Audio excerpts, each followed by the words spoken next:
الحمد لله رب العالمين والصلاة والسلام على أشرف الأنبياء والمرسلين وعلى آله وصحبه أجمعين وبعد. கண்ணியத்துக்குரிய சகோதரிகளே தாய்மார்களே, நாங்கள் இப்போ தொழுகையோடு சம்பந்தப்பட்ட தலைப்புல தொழுகையை சேர்க்கிறத பற்றி நாங்கள் பார்த்து கொண்டு வரோம். சென்ற பாடத்தில் தொழுகையை சுருக்கிறதோடு சம்பந்தப்பட்ட விஷயங்களை பார்த்து முடித்தோம். அதில் மிக முக்கியமானது ரெண்டு விஷயம். ஒன்று என்னென்றால், முதலாவது விஷயம் என்னென்றால், நாங்கள் தொழுகையை சுருக்கணும்டா எவ்வளவு தூரம் பயணிக்கணும்ன்றது. இந்த நிகழ்ச்சிக்கு பிறகு சொல்லுங்க. இப்போ உட்காருங்க.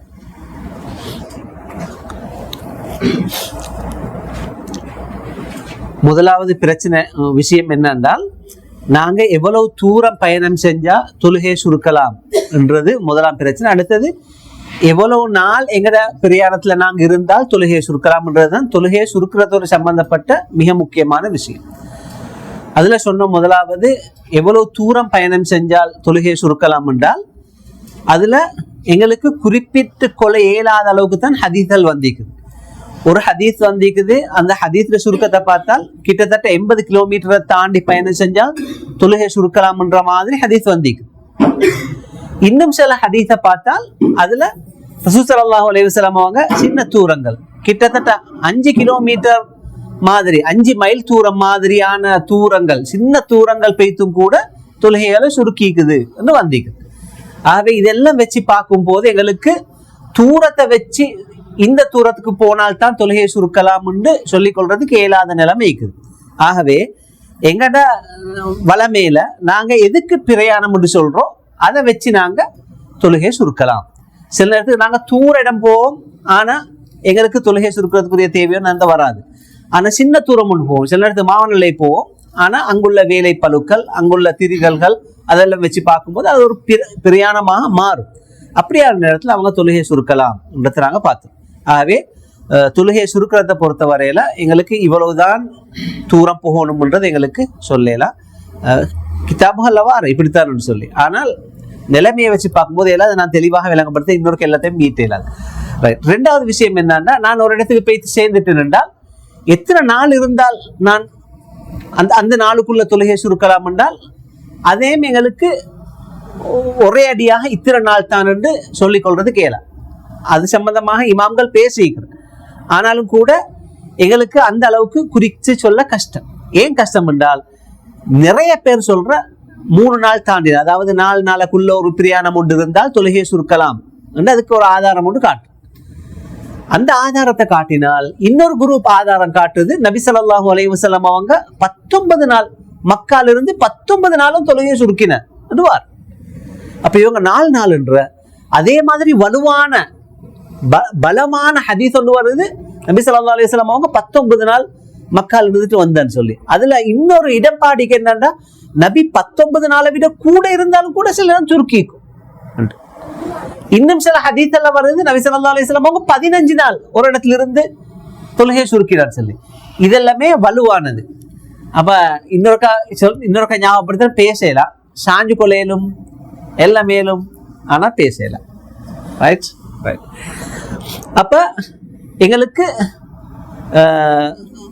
இதாக சொல்லிக் கொள்ளையலாது இத்தனை நாள்னு சொல்லி. ஆகவே நாங்க எங்கட ஒரு தேவை ஒன்றுக்கு பெய்த்து, இது ஒரு குறிப்பிட்ட தேவைதான், டக்குன்னு முடிகிற தேவைதான் என்று நாங்க எத்தனை நாள் இருந்தாலும் அத்தனை நாள் நாங்க தொழுகையை சுருக்கலாம் என்றதுதான் இதோட சம்பந்தப்பட்ட முடிவுகள் என்றதை நாங்க தெரிஞ்சுக்கொள்ளணும். இன்ஷா அல்லாஹ் நாங்க எங்கட இந்த பாடத்துல நாங்க பார்க்க போறது தொழுகையை சேர்க்கிறது சம்பந்தமாக. நாங்க சுருக்கிறது சம்பந்தமாக பார்த்தோம். சுருக்குறாண்டா என்ன, கடமையான 4 ரகாத்துள்ள தொழுகைகளை எத்தனை ரகாத்தாக தொழுகிறது, 2 ரகாத்தாக தொழுகிறது. இதுதான் சுருக்கிறது. கடமையான 4 ரகாத்துள்ள தொழுகைகள் அது எத்தனை, 3, லுஹரும் அசரும் இஷாவும். இந்த தொழுகைகளை 2 தொழுகிறதுக்கு சொல்றது சுருக்கிறது. சொல்லு சேர்க்கிறதுன்னு சொன்னா, லுஹரையும் அசரையும் சேர்க்கிறது, மகரிபையும் இஷாவையும் சேர்க்க, சுபஹ சேர்க்கிறது. இதுக்கு சொல்றது தொழுகையை சேர்க்கிறதுன்னு சொல்லு. அதையும் பார்த்தவங்க கவனமா விளைவிக்கணும். லுஹரையும் அசரையும் மகரிபே மேல, லுஹரையும் அசரையும் அல்லது அசரையும் துஹரையும், அது ரெண்டையும் மாத்தி மாத்தி சேர்க்கலாம்.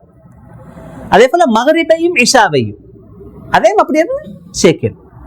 மற்றவர்களோடு சேர்த்து சேர்க்கலாம். அப்ப ஒருத்தர் துஹர் தொழுகைய அசர் தொழுகைய துஹர் தொழுகை இடத்துக்கு முற்படுத்தி துஹர் நேரத்தில் அசர தொழுவ மேலும், அதே போல மகரிப் தொழுகைய இஷாட நேரத்துக்கு பிற்படுத்தி இஷாவோட சேர்த்து தொழுவ மேலும், முற்படுத்தி தொழுவ மேலும் பிற்படுத்தி தொழுவ மேலும். அப்ப தொழுகையை சேர்க்கிறதுன்றது 2 ஜோடு தொழுகையோட சம்பந்தப்பட்டது. ஒன்று துஹரும் அசரும், அடுத்தது மகரிபும் இஷாவும். நான் இன்னொரு விஷயம் சொன்னேன், அதை தெளிவாக விளங்கிக்கோங்க. அசரையும் மகரிபே சேர்க்கலாம். சேர்க்கிறாண்டால் நீங்க துஹரையும் அசரையும் தான் சேர்க்கணும், அதே போல மகரிபையும் இஷாவையும் தான் சேர்க்கணும். அப்படி சேர்க்கிறதுக்கு அனுமதி. தொழுகையை சுருக்கத்தை பொறுத்த வரையில அது 100% எதோட சம்பந்தப்பட்டது? தொழுகையை சுருக்கிறது. 4 ரக்கா தொழுகையை 2 ரக்காத்தாக சுருக்கு பிரயாணத்தோட மட்டும் சம்பந்தப்பட்டது. தொழுகையை சுருக்கிறதுன்றது பிரயாணத்துல மட்டும்தான் செய்யுது. ஒரு நாள் ஒரு பள்ளியில சிலாக்களில் அந்த முதிர்ச்சி இல்லாம சில விஷயங்கள்ல பேச போய் மாட்டிக்கொள்றான்னு அந்த ஒரு பள்ளியில மழை, கடுமையான மழை. எல்லாரும் மகரிபுக்கு பள்ளிக்கு வந்திருக்குது. ஹஸ்ரத் ஒத்தர், அவர் சின்ன ஹஸ்ரத் ஒத்தர், அவர் அறிவிச்சு மகரிப் தொழுதோடனே கடுமையாக மழை ஆயிக்குது, உங்களுக்கு இன்னொருக்கா வீட்டுக்கு போயிட்டு இஷாவுக்கு பள்ளிக்கு வரையில நாங்கள் இப்போ தொழுகையை சேர்த்து சுருக்க போகிறோம்னு சொல்லி மகரிப 3 ரகா தொழுது, இஷாவை 2 ரகா தொழுதிக்கு பள்ளி. அப்போ சுருக்கிறதுன்றது எங்க செய்யவே இயலாம், பிரயாணம் அல்லாத நேரங்கள்ல செய்யவே இல்லாத ஒரு சாமந்தம் சுருக்கிறது.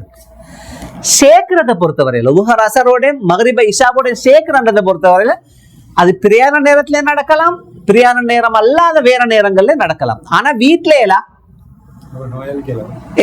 நான் இப்ப இப்ப மழை பெய்யுது, அப்புறம் வீட்டுல எல்லாரும் சொல்றேன் மழை பெய்யுதே, நாங்க எல்லாரும் சேர்ந்து இப்ப நாங்க மகரிபை இஷாவை சேர்த்து தொழுது இஷாவை தூங்க முடிச்சுன்னா அந்த வேலை செய்யணும். அப்படி ஒன்று எனக்கு நடக்க பார்த்துச்சு. நான் ஒரு இடத்துல கஃபூரியால படிக்கிற நேரம் ஒரு கிளாஸ் ஒன்றுக்கு போறேன், ஒரு ரூட்டுக்கு. அங்க படிச்சாக்கள் எல்லாம் மீக்கிறேன். அப்ப கடுமையான மழை. அது பிறகு அந்த வீட்டுல பெரியவர் என்ன சொன்னாரு, அந்த இப்ப மழை பெய்யுதானே ஹஸ்ரத், அப்ப நாங்க சேர்த்து தொழுவோம் வீட்டுக்கு. அப்ப நான் சிறியசி, நான் மூலவியாகவும் இல்லை அந்த நேரம். அல்லாஹ் என்னமோ ஒரு உதிர்ப்பை தந்தான், இது பள்ளி அல்லே வீடேன்னு சொல்லி அப்ப இதாக்கிட்டோம்.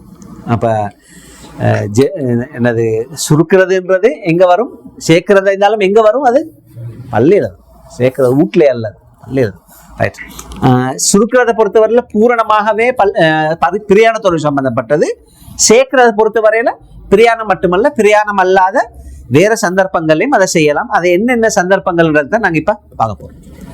சரி, முதலாவது நாங்க தொழுகைய சேர்க்கிறது எங்கன்னு சொன்னா ஹஜ் நேரத்துல, விசேஷமா முஸ்தலிஃபா மீனா அந்த 2 இடத்துலயும் தொழுகையில சேர்க்கிறதுக்கு இஸ்லாம் அனுமதி தந்தி. ஹஜ்ஜில் மிச்சம் முக்கியமான 3 இடங்கள் இருக்கு. என்னென்ன 3 இடம் யாருக்காலும் சொல்லலுமா? ஹஜ்ஜோடு சம்பந்தப்பட்ட முக்கியமான 3 இடம்: அரஃபா, மினா, முஸ்தலிஃபா. அரஃபா, மினா, முஸ்தலிஃபா. கூடுதல் நாள் எங்கிக்கிற மினால. மினான்ற இடத்துல தான் டென்ட்டுகள் எல்லாம் அடிச்சு கிளீனா வச்சுக்கிற மினால தான் கூடுதல் நாள் நிக்கிறது. மினால ரசூல் ஸல்லல்லாஹு அலைஹி வஸல்லம் அவங்க தொழுகைய அந்தந்த நேரத்துல சுருக்கி தொழுவார். லுஹருக்கு பாங்க சொன்னா லுஹரை மட்டும் 2 ரக்காத் தொழுவாங்க. அசர் வந்தோடனே அசரை பாங்க சொன்னோடனே அசரை மட்டும் அசர் நேரத்துல 2 ரக்காத் தொழுவார். அப்படி அந்தந்த நேரத்துல அந்தந்த தொழுகையை சுருக்கி தொழுவார்கள், சேர்க்க மாட்டார். இது ஹஜ்ஜில்.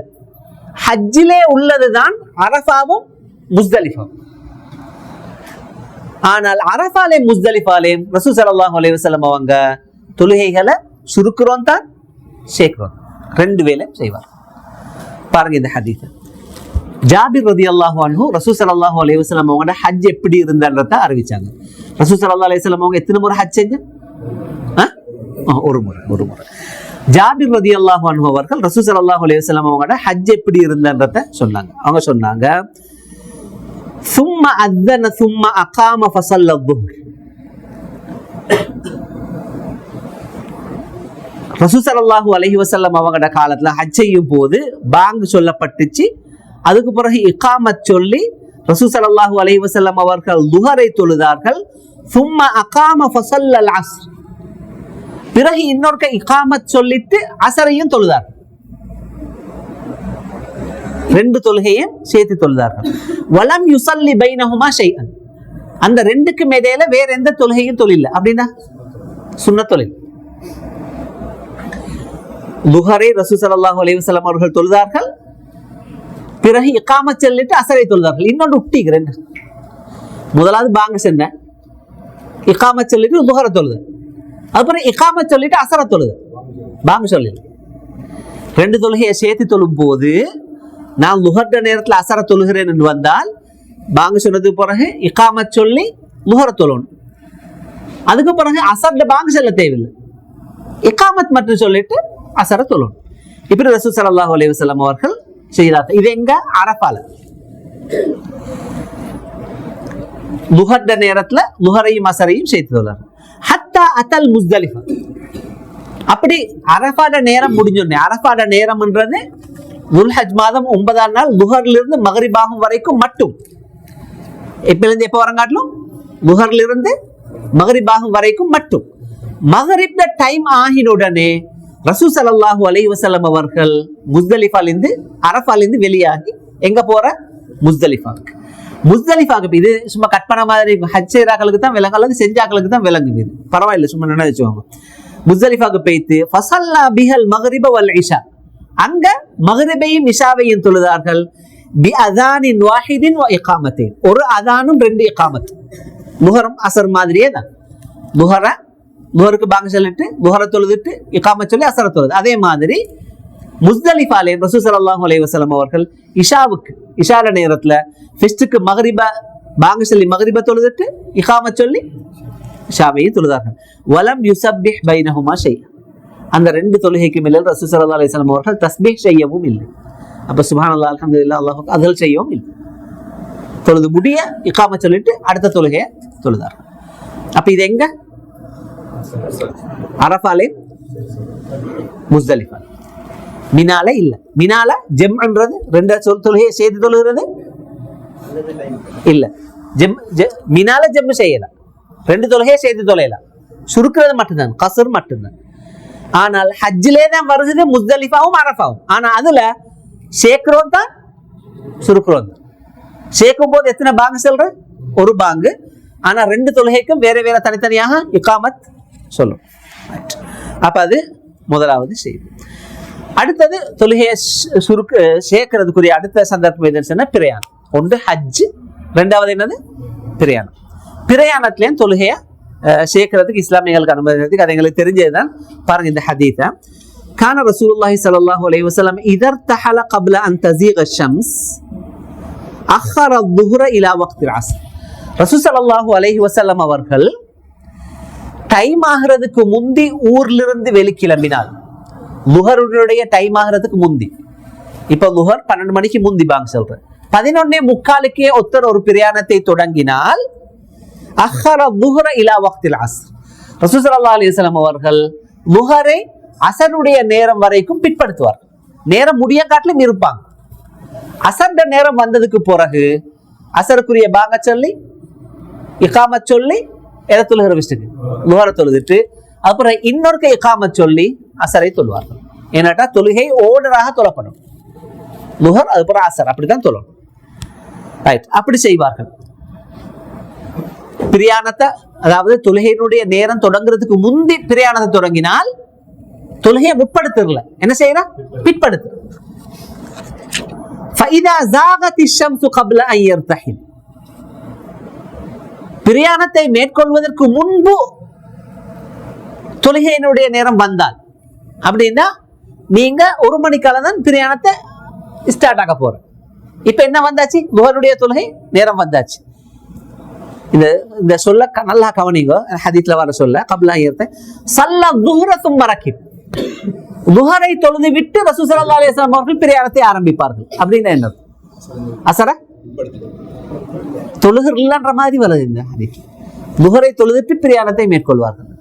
ஆனா இன்னொரு அறிவிப்புல வார அப்படி வந்தான்னு சொன்னால் சல்ல துஹுர வல் அஸ்ர ஜமீஅன் ஃபஸா, லுஹரையும் அசரையும் தொழுதுட்டு ஊர்ல தொழுதுட்டு தான் போவார்கள். அப்படி என்றால் தொழுகையை சேர்க்கணும்டா பிரயாணம் ஆரம்பிக்கணும். ஊர்ல இருக்கும் போதே இப்ப எனக்கு தெரியும் நான் 3 மணிக்கு ஊர்ல இருந்து வெளியாகிடணும். அப்ப நாங்க என்ன செய்யணும்? புத்திசாலித்தனமாக நான் என்ன செய்யணும் என்றால் அசர முற்படுத்தி தொழுகிறோம். எனக்கு ஏற்கனவே தெரியும் நான் அசருடைய நேரத்துக்கு முந்தையே ஊர்ல இருந்து வெளியாகிடுவேன், பிரயாணத்தை தொடங்கிடுவேன். அப்படின்னு இருந்தால் நான் லுஹர் நேரத்தில் லுஹர் தொழுது முடிஞ்சோடனே இன்னொருக்கா இகாமத் சொல்லி அல்லது இகாமத் சொல்லாம சார் நாங்க எழும்பி என்ன செய்யணும்? அசர தொழணும். சுருக்கேலமா? சுருக்கேலாம். என்ன செய்யணும்? சேர்க்கணும். சுருக்கேலாம் என்னட்ட என்ன பிரயாணம் ஆரம்பிக்கல, ஆகவே என்ன சுருக்கலாம். இல்ல எனக்கு சுருக்கி தான் தொழணும் சொன்னா வேணுமென்றேனாலும் பரவாயில்லை, நீங்கள் பிரயாணத்தை ஆரம்பிங்க. ஆரம்பிச்சு போயிட்டு அப்ப தொழுகையை சேர்க்கறதுக்குரிய 2வது காரணம் என்னது? சேர்த்து தொழுகிறதுக்கு பிரயாணம். மூணாவது காரணம் என்னண்டா, மூணாவது காரணம் என்னென்றால் நோய். நீங்க கேட்டது நோய்க்காகவும் தொழுகையை சேர்க்கலாம். இது நாங்க ஏற்கனவே நோயோடு சம்பந்தப்பட்ட விஷயத்தை படிக்கும் போது சொன்னோம். நோய் நேரம் என்று வந்தால் ஒருத்தருக்கு தொழுகையை சேர்க்கலாம், சேர்க்கறது சுருக்கலாம், சேர்க்கறதுக்கு அனுமதி இருக்குன்னு சொல்லி.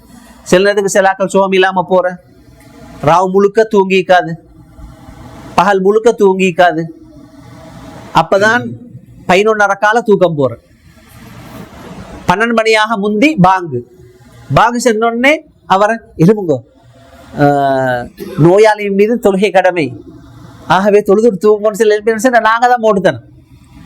நாங்க இஸ்லாத்தை சரியாக கஷ்டப்படுத்துற மாதிரி அவர் என்ன செய்யணும்? நாங்க உடனும் தூங்குறதுக்கு அசர் ஆகட்டும், அசருக்கு பாங்கு செல்லட்டும், தூங்கட்டு. மகரிபுக்கு கிட்டவாகும் போது அவர் எழுப்பி இப்ப தொழுங்கும் சொல்லுவாங்க. தொழும் போது அவர் என்ன செய்வார்? புகர தொழுதுட்டு அசர தொழுவார். நோய் நேரத்துக்கும் தொழுகையை சேர்க்கிறதுக்கு இஸ்லாம் அனுமதி கொடுத்திருக்குது. பாருங்க, ரசூல் ஸல்லல்லாஹு அலைஹி வஸல்லம் அவரோட ஹதீஸ ரசூல் ஸல்லல்லாஹு அலைஹி வஸல்லம் அவர்கள் இப்னு அப்பாஸ் ரலியல்லாஹு அன்ஹு அவர்கள் சொல்றாங்க, ஜமா ரசூலுல்லாஹ் பைன الظுஹ்ரி வல் அஸ்ர் வல் மக்ரிப் வல் இஷா பில் மதீனா மின் கைரி ஹௌஃபின் அவ் மதர். ரசூல் ஸல்லல்லாஹு அலைஹி வஸல்லம் அவர்கள் லுஹரையும் அஸரையும் அதே போல மக்ரிபையும் இஷாவையும் மதீனால இருக்கும் பொழுதே மழையும் பெய்யாம பிரயாணமும் இல்லாமல் சேர்க்கக்கூடியவர்களாக இருந்தார்கள். பிரயாணமும் இல்ல, மழையும் இல்ல, அப்ப என்ன காரணத்துக்காக சேர்த்திக்கும்? என்னது? நோய் நோய் நோய் அல்லது பயம், அப்படியான காரணங்களுக்காக சேர்த்தார். இன்னொரு ஹதீஸ்ல வர பாருங்க, இது பெண்களோட சம்பந்தப்பட்ட ஒரு விஷயம் உண்டு. ஹம்னா பின் ஜஹ்ஷ் என்ற ஒரு சஹாபி பெண், ஹம்னா பின் ஜஹ்ஷ் என்ற அந்த சஹாபி பெண், அவக்கு மாதவிடாய் காலம், பெண்களுக்கு மாதவிடாய் காலம் ஒவ்வொரு மாதிரி வரும். சிலாக்களுக்கு 3 நாள், 7 நாள், 8 நாள், 10 நாள், அப்படி ஒவ்வொரு மாதிரி வரும். மாதவிடாய் அவக்கு வளமையாக வாரத்தை விட வந்து கொண்டே மாச கணக்கு. அப்ப இந்த சஹாபி பெண்ணுக்கு இது பெரிய பிரச்சனையாக இருந்துச்சு. ஏன்னாட்டா மாதவிடாய் வந்தன்னு சொன்னா தொழோ மேல நோம்பு பிடிக்கோ மேல. அப்ப அவ ஒரு நாள் அவனோட தங்கச்சி ரூட்டுக்கு வந்தால், ரசூல் ஸல்லல்லாஹு அலைஹி வஸல்லம் அவங்களும் தங்கச்சி ரூட்டு வந்திருந்தாங்க. அப்ப டக்குன்னு அந்த சந்தர்ப்பத்தை பயன்படுத்தி அவ கேட்டா, இப்படித்தான் எனக்கு மாதவிடாய் காலம் முடிஞ்சதுக்கு பிறகும் ரத்தம் வந்து கொண்டே இருக்குது, அப்ப நான் தொலைலா நோம்பு பிடிக்கலவா எனக்கு என்று ரசூல் ஸல்லல்லாஹு அலைஹி வஸல்லம் அவங்கள்ட்ட கேட்டேன். அப்ப ரசூல் ஸல்லல்லாஹு அலைஹி வஸல்லம் அவங்க சொன்னாங்க, உங்களுக்கு 2-3 வேலை செய்யலாம், நான் உங்களுக்கு விரும்புறேன், நீங்க இதை செஞ்சா நல்ல முண்டு. என்னென்றால் உங்களுக்கு ஏழுமாக இருந்தால் நீங்கள் முஹரை அசர் வரைக்கும் பிற்படுத்துங்கள். அதாவது இப்ப அவக்கு மாதவிடாய் வளமையாக 7 நாள் வாரன்னு சொன்னா 7 நாளை தாண்டி 8வது நாள், 9வது நாள், 10ஆம் நாள், 11ஆம் நாள், 12ஆம் நாளும் ரத்தம் வந்து கொண்டே இருந்தால் நீங்க என்ன செய்யுங்கோண்டால் முஹரை அசர் வரைக்கும் பிற்படுத்துங்கள். அசர அது ஆரம்ப நேரத்துக்கு கொண்டு வந்து தக்தசிலீன ஹீன தத்ஹுரீன வ துஸல்லீன ظுஹ்ர வல் அஸ்ர், நீங்க குளிச்சு கொண்டு முஹரையும் அசரையும் எப்ப தொழுங்க? அசர்ட நேரத்துல தொழுங்க. துஹரை பிற்படுத்துற, அசர முற்படுத்தி, அசர்ந்த நேரத்துல துஹரையும் அசரையும் எப்படி தொழணும்? நீங்க குளிச்சு கொண்டு தொழணும். இப்ப துஹரும் அசரும் முடிஞ்சு, துஹரையும் அசரையும் சேர்த்தியாச்சு. அது பிறகு மகரிபை பொறுத்த வரையில் நீங்க என்ன செய்யுங்கன்னு சொன்னால், மகரிபை பொறுத்த வரையில மகரிபை நீங்க பிற்படுத்துங்க இஷாவாகும் வரைக்கும். இஷாவை இஷால நேரத்துல நீங்க தொழுங்கோ, முற்படுத்தி குளிச்சு கொண்டு நீங்க 2 தொழுகையும் தொழுங்க. அப்ப மாதவிடாய் அதுக்குரிய டேட்டை விட கூடுதலாக வாரதுன்றது ஒரு நோய் உண்டு. ரசூல் ஸல்லல்லாஹு அலைஹி வஸல்லம் அவங்க இங்க நோயாளிகளுக்கு தொழுகை என்ன செய்யறது கற்றுக் கொடுத்தீங்க, சேர்க்கறது கற்றுக் கொடுத்தீங்க. இது அப்படியான நோய்கள் உள்ளாக்கள் மட்டுமல்ல, எல்லா நோய்கள் உள்ளாக்களும் அவங்களுக்கு தேவை இருந்தான்னு சொன்னா இந்த சந்தர்ப்பத்தை பயன்படுத்தலாம் என்றதுதான் நாங்க இதுல இருந்து விலகிக் கொள்றோம். அப்ப நாங்க தொழுகையை சேர்க்கறதுக்குரிய 3 காரணம் இப்ப பாத்திக்கிறோம். ஒன்று என்ன? முதலாவது, ஹஜ் நேரத்துல அரஃபாலே முஸ்தலிஃபாலே நாங்க தொழுகைகளை என்ன செய்யலாம், சேர்க்கலாம். 2வது, பிரயாணத்துல நாங்க தொழுகையை சேர்க்கலாம், சுருக்கலாம் மேலும் சேர்க்கலாம். 3வது, எந்த காரணத்துக்காக?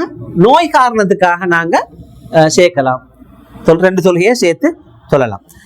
அடுத்தது இன்னொன்று என்னன்னு சொன்னால், மலைக்காகவும் நாங்க தொழுகையை சேர்க்கலாம். தொழுகையை சேர்த்து தொழுறதுக்கு இஸ்லாமியர்களுக்கு அனுமதி தந்திக்குது. நான் ஏற்கனவே சொன்ன ஹதீஸ் தான் இன்னொரு சொல்ல போறேன் பாருங்க. இப்னு அப்பாஸ் ரலியல்லாஹு அன்ஹு சொல்றார்கள், ரசூல் ஸல்லல்லாஹு அலைஹி வஸல்லம் அவர்கள் பிரயாணத்தில் இல்லாம மதீனாவிலே இருக்கும் பொழுது, மதீனாவிலே இருக்கும் போதுன்ற அர்த்தம் என்ன? அவர் பிரயாணம் செய்யல, அவருடைய ஊர்ல இருக்கின்ற போது ரசூல் ஸல்லல்லாஹு அலைஹி வஸல்லம் அவர்கள் பயமும் இல்லாமல், அதாவது யுத்தமும் இல்லை, பயமும் இல்லை, ஒமகா மலையும் இல்லாமல் ரசூல் ஸல்லல்லாஹு அலைஹி வஸல்லம் அவர்கள் தொழுகைகளை சேர்க்கக்கூடியவர்களாக இருந்தார்கள். அப்படின்னு அர்த்தம் என்ன? பயமும் இல்ல, மலையும் இல்லாமலே தொழுகையை சுருக்கணும் அர்த்தம் என்ன? நோய் தான் அந்த மலையும் பயமும் என்ன? அப்ப சஹாபாக்கள் கிட்ட தெரிஞ்ச ஒரு விஷயமா இருந்துச்சு, மழை பெஞ்சா தொழுகைய சேர்க்கிற என்ற விஷயம் சஹாபாக்களுக்கு தெரியும். அதனாலதான் மழை இல்லாமலும் தொழுகையை ரசூல் ஸல்லல்லாஹு அலைஹி வஸல்லம் அவர்கள் சுருக்குறாங்க. அர்த்தம் என்ன? இல்ல, மழை நேரத்துக்கும் தொழுகையை சுருக்கலாம்ன்றதானே அர்த்தம். மழை இல்லாமலும் சுருக்கலாம்டா, மலையில சுருக்கலாம், சுருக்கிறல்ல சேர்க்கலாம் என்றதானே, சேர்க்கலாம்ன்றது அர்த்தம். அப்ப இந்த ஹதீஸை சொன்னோம் இப்னு அப்பாஸ் ரலியல்லாஹு அன்ஹு சஹாபாக்கள் கேட்டாங்க, மா அராத இலாதாலி, ஏன் ரசூல் ஸல்லல்லாஹு அலைஹி வஸல்லம் அவங்க அப்படி செஞ்ச, மலையும் இல்ல பயமும் இல்லாம ஏன் அப்படி தொழுகையை சுருக்கின என்றொன்னு சொன்னாங்க, அராத அல்லா யுஹ்ரிஜ உம்மத்தன், அவங்கள சமூகத்தை அவர் கஷ்டப்படுத்த விரும்பில்ல, அவங்கள கஷ்டங்கள் வந்தா அவங்கள லேசாக்குறதுக்காகத்தான் அதை ரசூல் ஸல்லல்லாஹு அலைஹி வஸல்லம் அவர்கள் செய்தார்கள். பாருங்க, இன்னொரு ஹதீஸ் வந்து மிக தெளிவாக வர, ரசூல் ஸல்லல்லாஹு அலைஹி வஸல்லம் அவர்கள் மழை பெஞ்சால் தொழுகையை சேர்ப்பார்கள் சொல்லி. மலையில 2 இருக்குதா, ஒன்று என்னன்னா, நான் வீட்டில் இருக்கும் போது மழை, நாங்க வீட்டுல இருக்கும் பொழுது கடுமையான மழை பெய்யுது என்று வந்தேன்னு சொன்னா நான் பள்ளிக்கு வரவே தேவையில்லை, ஜமாத் தொழுக பள்ளிக்கு வந்து தொலை தேவையில்லை, நான் என்ன செய்யலாம், வீட்டில இருந்து தொழலாம். அதை எப்ப மழை பெஞ்சா, வீட்டில் இருக்கும் பொழுது கடுமையாக மழை பெஞ்சு கொண்டு இருந்தான்னு சொன்னா ஜமாத் தொழுகை அப்படியே விழுந்துடும். இப்ப நாங்க பேசிக்கொண்டிருந்தது, நான் பள்ளிக்கு வந்தது பூரா மழை பெய்யுது, மகரிபுக்கு மழை பெய்ய தொடங்குது, நான் எதிர்பார்க்கிறேன் இந்த மழை நீண்டு கொண்டு போகும், அல்லது வீட்டுக்கு போய்த்தா வரையில சேரு அட்டை அப்படி பிரச்சனை. அப்ப நான் என்ன செய்யலாம்டா, பள்ளியில் இருக்கும் போதே மகரிபோடு சேர்த்து இஷாவையும் தொழுதுட்டு நான் போகலாம். பாருங்க, இந்த ஹதீஸ் இப்னு அப்பாஸ் ரலியல்லாஹு அன்ஹு சொல்ற, ரசூல் ஸல்லல்லாஹு அலைஹி வஸல்லம் அவர்கள் மதீனாவில் 7 நாள் அல்லது 8 நாள் துஹரையும் அஸரையும் மகரிபையும் இஷாவையும் சேர்த்து தொழுதார்கள். 8 நாள் அப்படின்ற அர்த்தம் என்ன ஆயிக்கும், அந்த 8 நாளும் கடுமையான மழை பெஞ்சதுனால ரசூல் ஸல்லல்லாஹு அலைஹி வஸல்லம் அவர்கள் துஹரையும் அஸரையும் சேர்த்து தொழுகிறது, அதே போல மகரிபையும் இஷாவையும். அந்த அறிவிக்கக்கூடிய ஒரு சஹாபி சொல்ற, லஅல்லஹு ஃபீ லைலத்தின் மதீரா, கடுமையான மழை நாளாக இருந்திருக்குமே என்று. அப்புறம் அடுத்த அறிவிப்பாளர் சொல்ற, ஓ அப்படியாத்தான் நீக்கும், மழையாகத்தான் இருக்கும், இல்லாட்டி மதீனால அப்படி செஞ்சிக்க மாட்டா என்று அதெல்லாம் வரும். அப்ப இது 4 காரணங்கள். 5வது காரணம் என்னன்னா, எங்களுக்கு பிரயாணமும் இல்லை, நோயும் இல்லை, பயமும் இல்லை, ஹஜ்ஜிலே நாங்க இல்லை என்று இருந்தாலும் கூட ஏதாவது தொழுகையை சேர்க்கணும்ன்ற நிர்பந்த நிலை எங்களுக்கு வந்துட்டுண்டா அந்த நேரத்தில் நாங்கள் இந்த சந்தர்ப்பத்தை பயன்படுத்தலாம். ஏன் ரசூல் ஸல்லல்லாஹு அலைஹி வஸல்லம் அவங்க மழை நேரத்துல எங்களுக்கு தொழுகையை சேர்க்க சேர்க்கறதுக்கு அனுமதி தந்திக்கிறேன். அதே போல ரசூல் ஸல்லல்லாஹு அலைஹி வஸல்லம் அவங்க ஏன் அந்த ஹஜ் நேரத்துல அதே போல சுகம் இல்லாத நேரத்துல எல்லாம் எங்களுக்கு தொழுகையை சேர்க்கறதுக்கு எதுக்கு தந்த அனுமதி? எங்களுக்கு லேசாக்கணும், கஷ்டம் பண்றதுக்கா. ஆகவே அதே கஷ்டம் வேறொரு சந்தர்ப்பத்துல வரும் என்று இருந்தான்னு சொன்னா அந்த நேரத்திலே செய்யலாம், நாங்க தொழுகையை சேர்க்கலாம். நான் இதுக்கு முந்தைய உங்களுக்கு விளங்கப்படுத்திக்கிறேன். சில நேரத்துக்கு இப்ப இந்த அரசாங்கத்துல இருக்காது தெரியா, முந்தியுள்ள சில சந்தர்ப்பங்கள்ல என்ன செய்யறான்டா, சிலாக்களை சில உதவிகள் தாரதுக்கு அல்லது சில அப்பாயின்மெண்ட்கள் கொடுக்கறதுக்கு எடுக்கிற நேரத்தோட 12 மணி அல்லது 11 மணிக்கே எடுக்குது. ஆனா அவங்கள விட்டுற 5 மணிக்கு தான். உங்களுக்கு ஒருக்கா நடந்தாலே அப்படி 100 எங்க கூட்டின்னு வந்தேன் ஞாபகம் உங்களுக்கு? நீங்க 100 எங்கேயோ இதோட ஃபங்க்ஷன் ஒன்று கூட்டின்னு வந்து மிச்ச நேரம் எடுக்கும். ஓ, அப்படி நடந்தால் நாங்க உடனே என்ன நினைச்சுக்கொள்ள, நான் 2 தொலையும் செய்து தொலை போறேன் என்று ஜெயிக்கும். இந்த ஃபங்க்ஷன் நடந்து கொண்டிருக்கிறது என்ன தக்பீர் கட்டல, அது வேற பிரச்சனையா? அப்ப நான் உடனே மனசுக்கு நான் எடுக்கணும், நான் என்ன செய்ய போறேன், நான் தொழுகையை செய்ய போறேன் என்று. இப்ப நீங்க பிரியாணத்திலயும் இல்ல, பிரியாணம் தான் நீங்க ககலை போனது. ஆனா அது ஊர்கள் நடந்தான்னு அது பிரியாணமும் இல்லை, மழையும் இல்லை, சுகமும் இல்லாமலும் இல்லை. ஆனா அதல்லாத ஒரு தேவை உண்டு, நீங்க சேர்க்கவே நிர்பந்தம் உண்டு, சேர்க்கவே வேணும் நீங்க. அதே போல இந்த பொண்ணு உடுப்பாட்டுறது நீங்க ரெடியாக்கினாட்டு வைக்கல. இப்ப பொண்ணை நீங்க ரெடியாக்கினாட்டு வைங்க, 11 மணிக்கால ரெடியாக்கி அவ கொண்டு ஜோடிச்சு வச்சாச்சுன்னு வைங்களே. இப்ப சாப்பிட்டுட்டு அப்புறம் அந்த போட்டோ எடுத்து அது செஞ்சு இது செஞ்சு அசராகிற சில நேரத்துக்கு 5 மணி ஆகிற வீட்டுக்கு போய் சேர்றதுக்கு, இந்த மாப்பிள்ளை வீட்டுக்கு பொண்ணு இங்கே சரி போய் சேர்றதுக்கு 5 மணி ஆகும். அவ ஃபங்க்ஷன் நடந்து கொண்டு பார்க்க சொல்லியாச்சு, முதுவனுக்கு இப்ப தொழுவ முடிச்சுன்னா எப்படி இருக்கும், எல்லாத்தையும் கலட்டணும். எப்படி இது இக்கட்? இப்படியான நேரத்துல அவன் என்ன செய்யணும் சொன்னா, நான் தொழுகையை பிற்படுத்துறேன் என்று அவன் நியத்து வச்சுக்கொண்டு அவட விஷயங்கள் முடிஞ்சோடனே அவ அந்த வேலையை செய்யும். இதெல்லாமே இஸ்லாம் எங்களுக்கு தந்திருக்கக்கூடிய சலுகைகள். இதை அறிவோட நாங்க பின்பற்றினோம்னு சொன்னா எங்களுக்கு மார்க்கத்தை லேசாக புரிஞ்சு கொள்ளணும். இதுதான் நாங்க இன்றைக்கு படிச்சுறதுக்கு வந்த விஷயங்கள். இன்ஷா அல்லாஹ் நாளைய அதாவது வாரக்கிழமை பாடத்துல இன்ஷா அல்லாஹ் தொழுகையை சேர்க்கிறதுக்கும் சில நிபந்தனைகள் இருக்குது. எப்ப அந்த சேர்க்கிறது சுருக்கிறதோட சம்பந்தப்பட்ட இன்னும் சில நிபந்தனைகளுக்கு அந்த விஷயங்களை நாங்க வார பாடத்துல பார்ப்போம். முடிச்சுக்கொள்வோம். சுப்ஹானக்கல்லாஹும்ம வ பிஹம்திக அஷ்ஹது அல்லா இலாஹா இல்லா அன்த